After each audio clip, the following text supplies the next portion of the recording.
de malponer a Venezuela internacionalmente y también pudiera verse como una victoria de Venezuela en el aspecto internacional. Sí, no, mira, fíjate, primero es que ellos no van a cesar en el empeño de malponer a Venezuela en el escenario internacional. Ahora, nosotros hemos mantenido una posición con respecto a la OEA. La OEA es un organismo tan desprestigiado o más que los ADECO, los copellanos aquí en Venezuela, mucho más desprestigiado.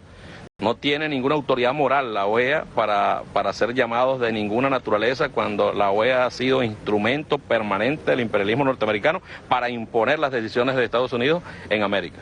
Lo que ocurrió ayer, bueno, era previsible. Era total y absolutamente previsible en el sentido de que nadie puede meterse en los asuntos internos de otro país solo porque a alguien se le ocurre. Pero es muy extraño que durante los últimos 10 años Venezuela ha sido víctima una y mil veces de atropellos, de sicariatos, de contrabandistas, de narcotraficantes, bueno, de bachaqueros venidos de Colombia, y la OEA jamás ha abierto la boca. La Unión Europea jamás ha abierto la boca por la cantidad de africanos que devuelven y les caen a palo, los muelen a palo, que intentan entrar a Europa, pero se preocupa por lo que ocurre en Venezuela. Inmorales, total y absolutamente inmorales. Ante todo eso es la dignidad de la patria, de nuestro pueblo, de nuestros soldados, la dignidad inclusive de aquel señor que está en su casa, que sin ser opositor se da cuenta quién defiende su patria y a quién no le importa absolutamente nada. Ahora, ¿qué es lo que está detrás de todo esto? Bueno, los recursos naturales de Venezuela. Nadie se caiga aquí a mentiras de que esto tiene que ver, no es la guerra que hay contra Venezuela, donde Bogotá es uno de los elementos fundamentales para ponerle mano al petróleo venezolano, al gas venezolano, al agua venezolana, los inmensos recursos naturales que tiene la patria. Nosotros aquí, en verdad, mira, nos sentimos muy contentos de estar aquí con soldados de la Fuerza Armada, contentos de estar con hermanos de la Fuerza Armada. Uno habla con ellos y le ve la cara, muchachos jóvenes, oficiales que vienen aquí a cumplir una misión. Qué más hermoso que eso, qué más hermoso eso, y qué nos importa a nosotros que un organismo tan desprestigiado como la OEA, bueno, pierda su tiempo haciendo esas estupideces que hizo ayer. Diputado, ayer Franceschi tuiteó que el presidente Maduro le dio un infarto allá en China. También le he comunicado con él, ha estado pendiente de las operaciones, ¿qué no puede decir? Claro, estoy aquí total y absolutamente autorizado por el compañero Nicolás Maduro, total y absolutamente en caliente, pues. Estamos en caliente. Y seguramente le echarán la culpa a Nicolás, que no le dio un infarto. Como ellos corrieron la bola, así como le están echando la culpa a Padrino, que no tiene cáncer. Ah, bueno, Padrino, nosotros dijimos que tenías cáncer, ¿por qué no tienes? Sí. Nicolás, dijimos que te dio un infarto, ¿por qué no te dio? Y así somos, ¿no? Mira, mientras esa oposición esté así, este pueblo va a tener respuestas contundentes cada vez que se le presente.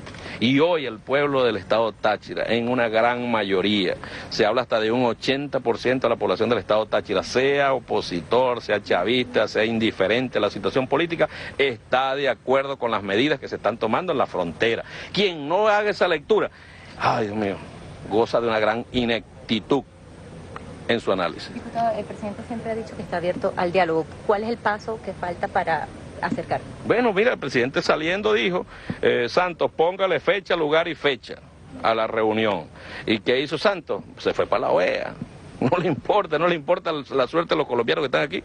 No le ha importado durante todos estos años. ¿Por qué le va a importar ahora? Cuando ellos se van allá a Cúcuta a decir, les vamos a hacer casi porque no se las han hecho. Les vamos a dar educación, ¿y por qué no le han dado educación? Les vamos a dar alimentación, ¿y por qué no le han dado? Le vamos a dar combustible, ¿y por qué no le han dado en todos estos años? Ah, por la mantequilla que tenían, que desde Venezuela le solucionan todos los problemas.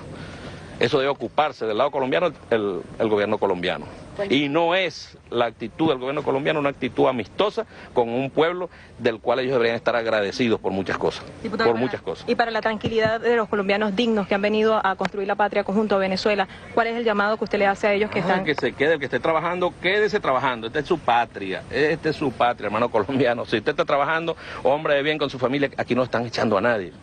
Mira, yo fui la semana pasada para Bolívar, una señora por radio diciendo que ella tenía unos vecinos, de unos primos, de unos tíos, de unos hermanos, de una cuñada, que tenían 3 días que no salían porque los iban a deportar. Eso es cosas llenas de odio. Y en verdad ahí sí hay una gran xenofobia contra el pueblo colombiano. Nosotros no, nosotros le hemos tendido la mano.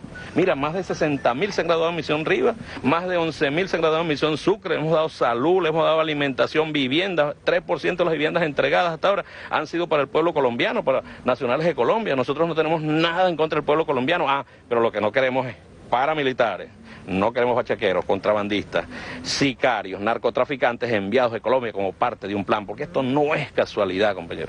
Cuando tú ves lo que ocurrió durante estos 3, 4 años y ves al gobierno colombiano presentarse en la OEA como que ellos fuesen los santos niños de la cuchilla en Mérida, ¿verdad? Santos niños de la cuchilla, santos niños de Atoche, que no han roto un plato, no dice esto es parte de un plan.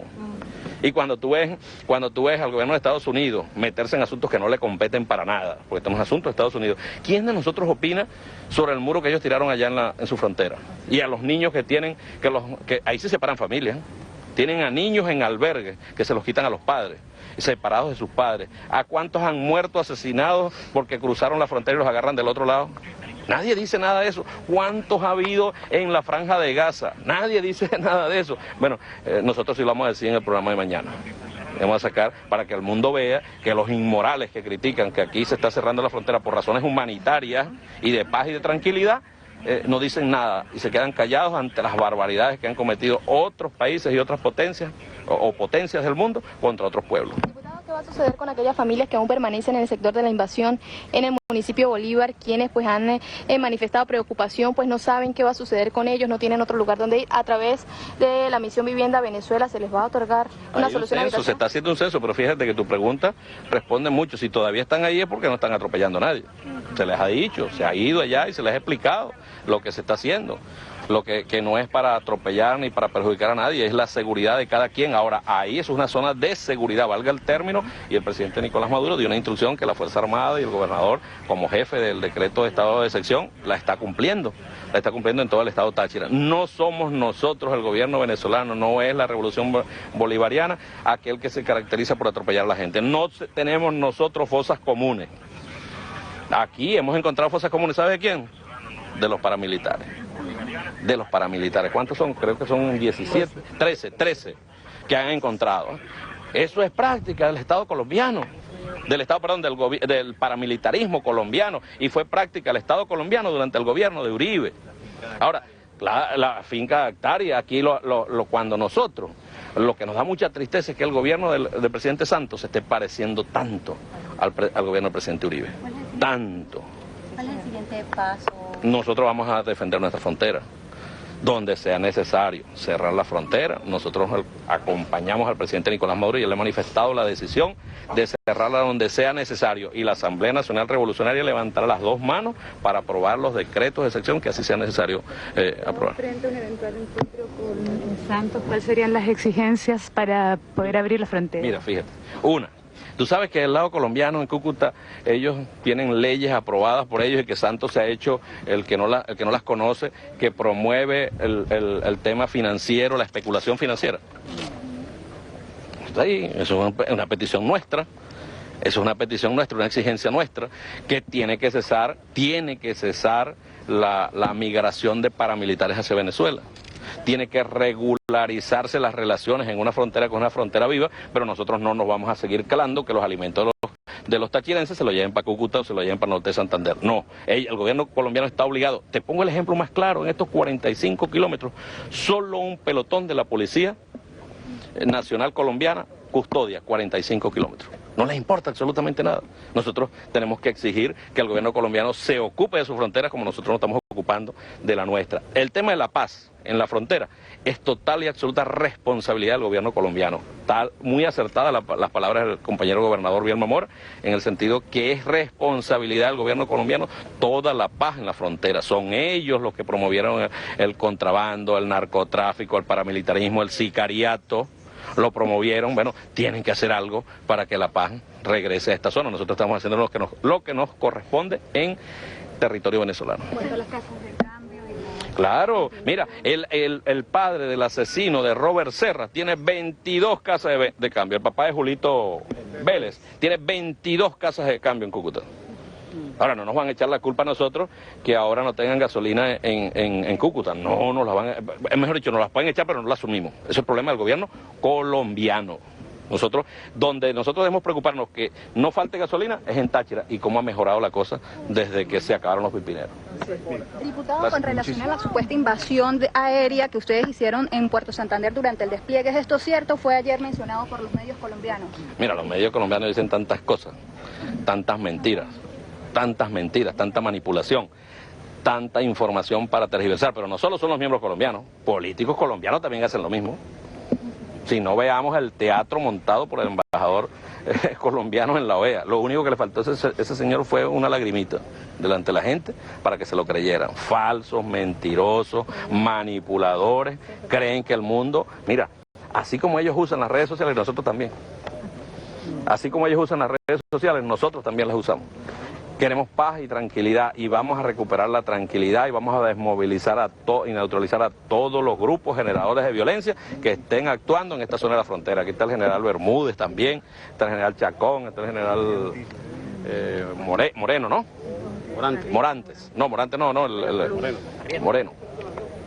Que están aquí desplegados y ahorita acaba de llegar componentes de la Guardia Nacional, de la Aviación Nacional con los compañeros de los aviones, llegaron compañeros de la Armada, del Ejército y están aquí, ¿para qué? Para trabajar por la paz y la tranquilidad del pueblo tachirense.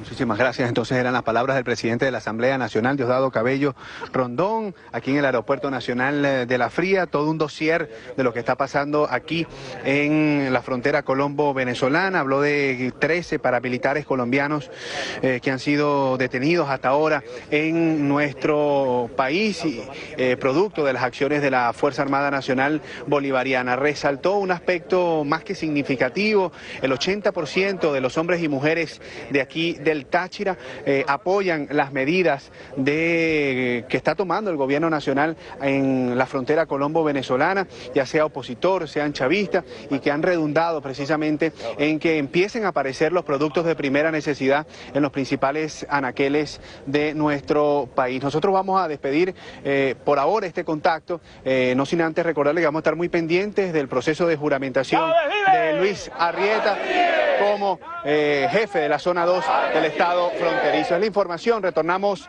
a los estudios. Adelante.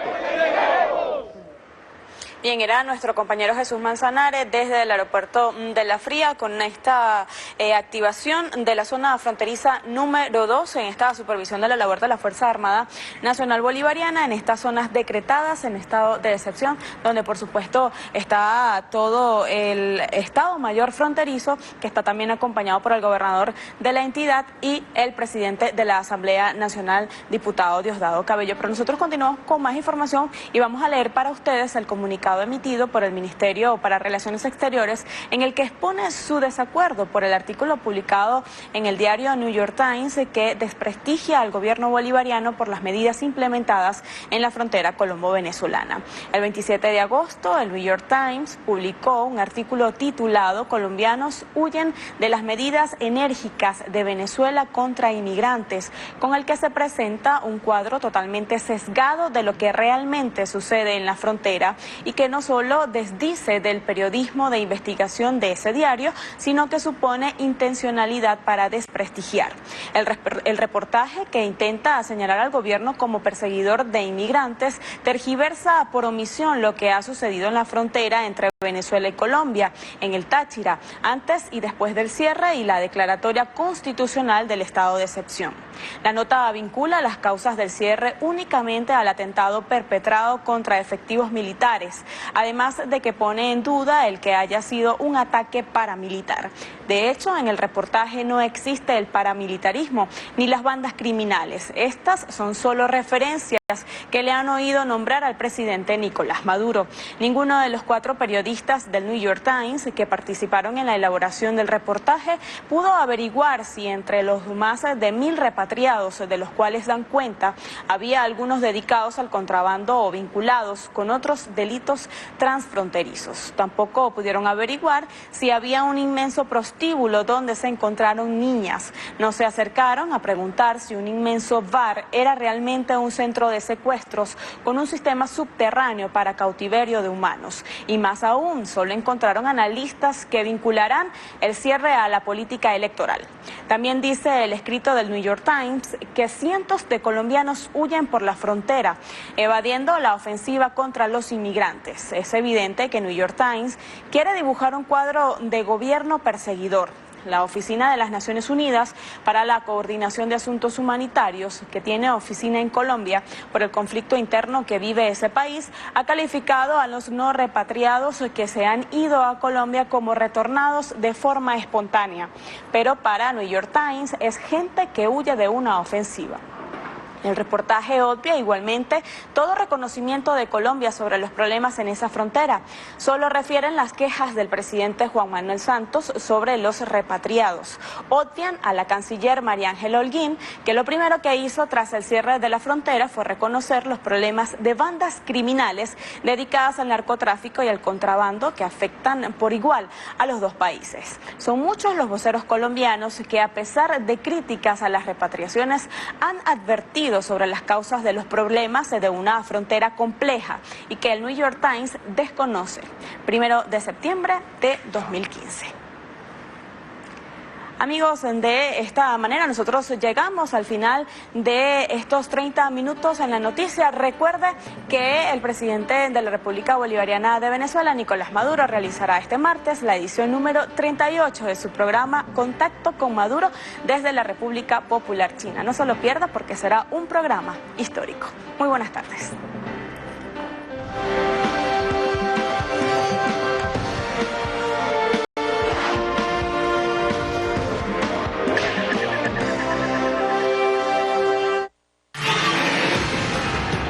Cuando la derecha ataca, comienza la unidad, pero en la calle. La zurda le responde. Él se queda con la plata que están mandando desde el norte para seguir financiando al sector ese terrorista que se hace llamar Movimiento Estudiantil de la Derecha Venezolana. Los noquea. Alcaldesa.